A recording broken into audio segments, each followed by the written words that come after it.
আসসালামু আলাইকুম ইউপিও। আজকে আমরা কোনো রকম গ্যাসের চুলা মাটির চুলা ছাড়াই ঝটপট গরু মাংস করে রান্না করে দেখাবো।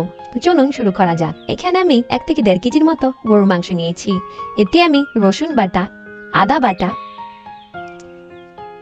দিয়ে দিলাম। তারপর আমি দিয়ে দিব জিরা গুঁড়া।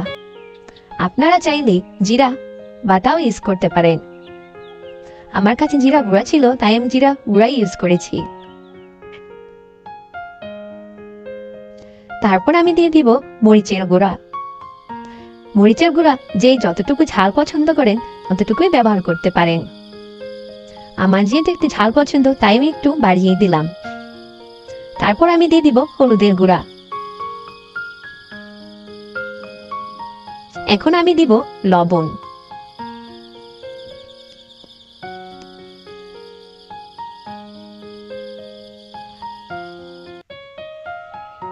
তারপর আমি দিয়ে দিব পেঁয়াজ।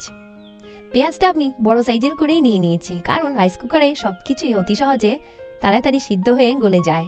তারপর আমি দিয়ে দিলাম গরম মশলা। এখন আমি দিব সয়াবিন তেল।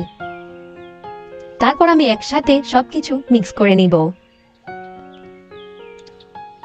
এতে অল্প একটু পানি এড করব। এতটুকু পানিতে আমার গরু মাংস সিদ্ধ হয়ে যাবে।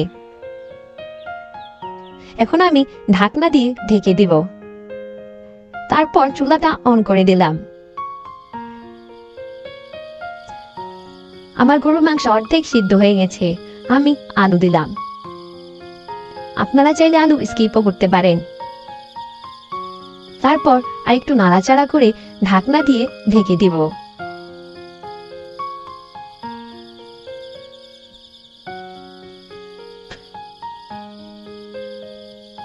ব্যাস, এই তো আমার হয়ে গেছে ঝটপট কোনো ঝামেলা ছাড়াই গরু মাংস রান্না। আপনারা অবশ্যই ট্রাই করে দেখবেন। আসলে মাংসটা অনেক সুস্বাদু হয়। রাইস কুকারে গরু মাংস অতি সহজেই সিদ্ধ হয়ে যায়। আপনাদের আমার ভিডিওটি যদি ভালো লেগে থাকে অবশ্যই সাবস্ক্রাইব করে দিবেন। ধন্যবাদ।